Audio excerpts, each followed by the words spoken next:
સમાચારમાં આગળ વાત જૂનાગઢની માણાવદરના ધારાસભ્ય અરવિંદ લાડાણી ફરી મેદાને છે। મિતડી અને કોઠારિયા ગામ વચ્ચેની પાણી પુરવઠાની લાઈન તૂટી 9 દિવસથી આસપાસના ગામો પાણી વગરના પાણીની લાઈન રિપેર ન થાય ત્યાં સુધી સ્થળ પર બેસવાની ચીમકી કરી છે।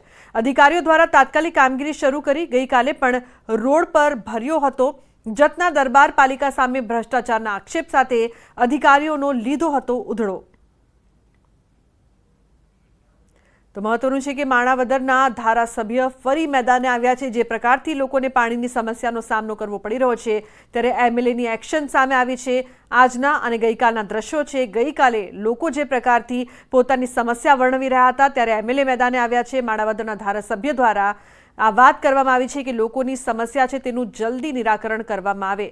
જે બાદ હવે તંત્ર છે તે કામ કરવા લાગ્યું છે। તો પાણીની લાઈનને લઈને ફરી તેઓ મેદાને જોવા મળી રહ્યા છે। સમાચારમાં આગળ વાત અમદાવાદની દાસ ખમણની ફરી એક વખત બેદરકારી સામે આવી છે। સેવ ખમણીની ચટણીમાંથી જીવાત નીકળી। પાલડીના મહાલક્ષ્મી 5 રસ્તા પાસેની બ્રાન્ચની આ સમગ્ર ઘટના છે। ગ્રાહકે હેલ્થ વિભાગમાં ફરિયાદ કરી હતી।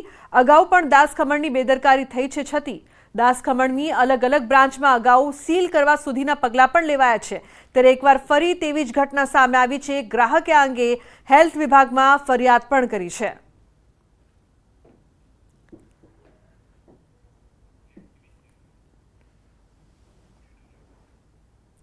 तो नीट परीक्षा कौभांडનો કેસને લઈને ગુજરાત રાજ્ય વિદ્યાર્થી વાલી મંડળની મહત્વની બેઠક મળી છે। જેમાં કૌભાંડ અને ગેરરીતિઓ સહિતના મુદ્દાઓ પર ચર્ચા કરવામાં આવી છે। આગામી દિવસોમાં આ પ્રકારના કૌભાંડમાં કઈ રીતે કાર્યવાહી કરી શકાય તેને લઈને બેઠકમાં ચર્ચા થઈ। નીટની પરીક્ષા ફરી યોજવા વાલી મંડળની માંગ છે। વિદ્યાર્થી વાલી મંડળનું કહેવું છે કે રાજ્ય સહિત દેશના વિદ્યાર્થીઓનું ભાવિ જોખમાયું છે। હાલના તબક્કે કાઉન્સેલિંગ પર રોક લગાવવાની માંગ છે। रीनीट तो डेफिनेटली होनी चाहिए हम सारे स्टूडेंट्स के लिए बिकॉज हम सब ने ऑनेस्टली एग्ज़ाम दिया first thing and second thing कि इफ़ रीनीट का जो चल रहा है कि रीनीट ना ले तो वी डिमांड कि काउंसलिंग तक तो आप वेट करो। लाइक सुप्रीम कोर्ट के रिजल्ट्स के बाद आप काउंसलिंग के लिए फाइनलाइज करिए। एंड लाइक मेरे स्कोर पे मेरे को झीमर्स इजीली मिल रहा था जो आज मेरे स्कोर के बाहर ही मुझे झीमर्स नहीं मिलेगा। बिहार में एफआईआर थई छे। आवनारा समय में अमने एवी चौक्कस अपेक्षा है कोर्ट पासे अने भारत सरकार पासे के ए आ दिशा में आगळ वधे अने विद्यार्थीओना तेजस्वी खास करीने हूँ कहूँ छूँ तेजस्वी विद्यार्थीओना भविष्य माटे योग्य निर्णय लेशे अने फरी रीनीट लई अने मेरिट बेसिस पर बधाने एडमिशन आपशे। जे काउंसेलिंगनी वात छे काउंसेलिंग ત્યાં સુધી સ્ટે હોવો જોઈએ અથવા તો એની ડેટ ડિક્લેર ના જ કરવી જોઈએ। કાઉન્સેલિંગ સ્ટોપ કરાવવું અને કાઉન્સેલિંગ માટે અમે અહીંયાથી એક પત્ર ઝુંબેશ ચાલુ કરવાના છીએ અને માનનીય સુપ્રીમ કોર્ટના વડા ચંદ્રચૂડ સાહેબ શ્રીને અમે પત્ર દ્વારા જણાવવાના છીએ કે કાઉન્સેલિંગ કેમ સ્ટોપ થવું જોઈએ। બીજો અગત્યનો મુદ્દો છે કે જે રીતે રેન્કિંગ્સ આવ્યા છે છોકરાઓના જે રીતે આ માર્ક્સ વધી ગયા છે તો એ માર્ક્સના કારણે ઘણા બધા છોકરાઓના રેન્કિંગ્સમાં બહુ જ ડિફરન્સ આવ્યો છે અને જેના કારણસર જે ગવર્મેન્ટ કોલેજીસની અંદર એડમિશન્સ મળવાના હોય એ મળ્યા નથી।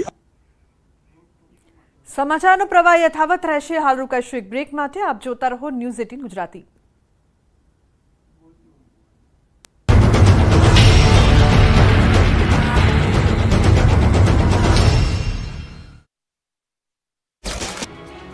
રાજકોટમાં આગકાંડના બનાવ સામે કોંગ્રેસે આક્રમક દેખાવો કર્યા। ટીઆરપી આગકાંડમાં 27 જેટલા લોકોના જીવ ગુમાયા બાદ સરકારે એસઆઈટીની રચના કરી છે। જોકે એસઆઈટી યોગ્ય કાર્યવાહી ન કરતી હોવાના આરોપ સાથે કોંગ્રેસના મોટા નેતાઓએ વિરોધ પ્રદર્શન કર્યું જેમાં ઘર્ષણના દ્રશ્યો સામે આવ્યા। કોંગ્રેસ નેતા અમિત ચાવડા, સાંસદ જ્ઞાનીબેન ઠાકોર, એમએલએ જિગ્નેશ મેવાણી, એનએસયુઆઈ પ્રદેશ પ્રમુખ નરેન્દ્ર સોલંકી સહિતના નેતાઓ વિરોધ પ્રદર્શનમાં હાજર રહ્યા। કોંગ્રેસે અલગ અલગ પોસ્ટરો સાથે નોંધાવ્યો વિરોધ। સાથે જ ભોગ બનેલા પરિવારોને 1 કરોડ રૂપિયાનું વળતર આપવાની માંગ કરી। ગુજરાત પ્રદેશ કોંગ્રેસના એનએસયુઆઈના પ્રમુખ નરેન્દ્ર સોલંકીએ દરવાજો બંધ થતા કૂદવાનો પ્રયાસ કર્યો। દરવાજો કૂદવા જતા પોલીસ સાથે ઘર્ષણ થયું। પોલીસ દ્વારા કોંગ્રેસના કાર્યકર્તાઓને પોલીસ કમિશનર કચેરી અંદર જવા દેવામાં ન આવતા થયું ઘર્ષણ। પોલીસ કમિશનર કચેરીની અંદર જવા દેવામાં ન આવતા કોંગ્રેસના કાર્યકર્તાઓએ બસ પર ચડી ચક્કાજામ કર્યો હતો। આગના પીડિતો પણ આ આંદોલનમાં પહોંચ્યા હતા। આગકાંડમાં પીડિત અને હોસ્પિટલમાં દાખલ દર્દી એમ્બ્યુલન્સ લઈને પહોંચ્યા હતા। આ સાથે જ કોંગ્રેસ દ્વારા બસ અને અન્ય વાહનો રોકાવીને રસ્તા પર ચક્કાજામ કર્યો। બાદમાં રાજકોટ શહેર કોંગ્રેસ દ્વારા પોલીસ કમિશનર બ્રજેશ કુમાર ઝાને આવેદનપત્ર આપવામાં આવ્યું। દ્વારકા દરિયા કિનારેથી બિનવારસી ચરસ મળવાનો સિલસિલો યથાવત છે. દ્વારકા દરિયા કિનારે પોલીસના સર્ચ ઓપરેશન દરમિયાન ચરસનો જથ્થો મળી આવ્યો. સવારે 40 પેકેટ બાદ વધુ 24 ચરસના પેકેટ મળી આવતા ખળભળાટ મચી ગયો. અત્યાર સુધી 64 ચરસના પેકેટ દરિયા કિનારેથી બિનવારસી હાલતમાં મળી આવ્યા છે. વારંવાર નશાનો કારોબાર પકડાતા દ્વારકાના વાંચુ, ગોરિંજા, ઓખા, મઢી સુધીના કિનારા પર સર્ચ ઓપરેશન યથાવત છે. મહત્વનું છે છેલ્લા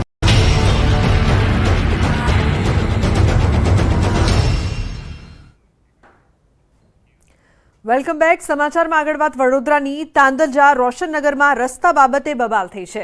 આવવા જવાના રસ્તા પર કોટ ચણી દેતા બબાલ થઈ છે. સ્થાનિકોએ વિરોધ કરતા ટોળા સામે આવી ગયા. તો છૂટા હાથની મારામારીમાં 3 લોકો ઇજાગ્રસ્ત. તમામ ઇજાગ્રસ્તોને સારવાર માટે ગોત્રી હોસ્પિટલ ખસેડાયા છે. તો રોષે ભરાયેલા લોકોનો આક્ષેપ, પોલીસ અને પાલિકાએ અરજીને ધ્યાને ન લેતા વાત મારામારી સુધી પહોંચી ગઈ.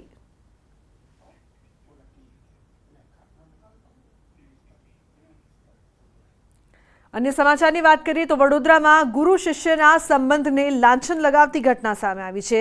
શિનોર તાલુકામાં વિદ્યાર્થીને ભોળવીને લંપટ શિક્ષક નાસી ગયો. આઈટીઆઈની તાલીમ લેતી વિદ્યાર્થીનીને પ્રેમના પાઠ ભણાવીને ભગાડી ગયો.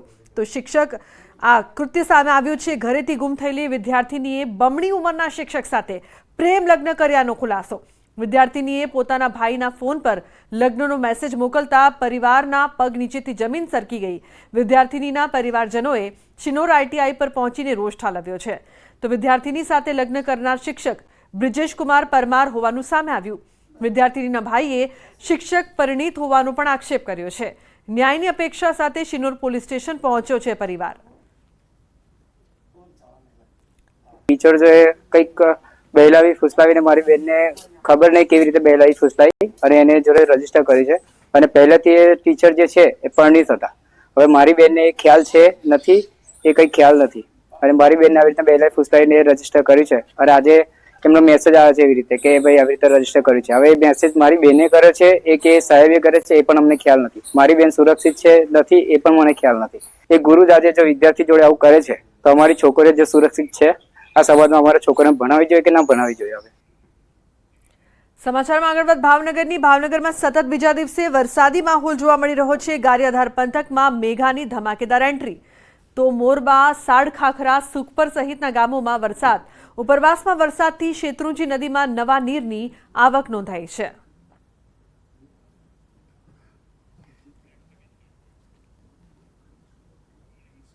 તો સતત બીજા દિવસે વરસાદી માહોલ જોવા મળી રહ્યો છે. સતત વરસાદની ધમાકેદાર એન્ટ્રીથી લોકોમાં ખુશીનો માહોલ છે. વિરામ બાદ વરસાદે એકવાર ફરી પધરામણી કરી.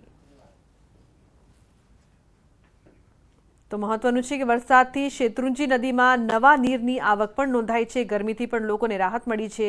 સતત બીજા દિવસે વરસાદી માહોલથી ખેડૂતોમાં પણ ખુશીનો માહોલ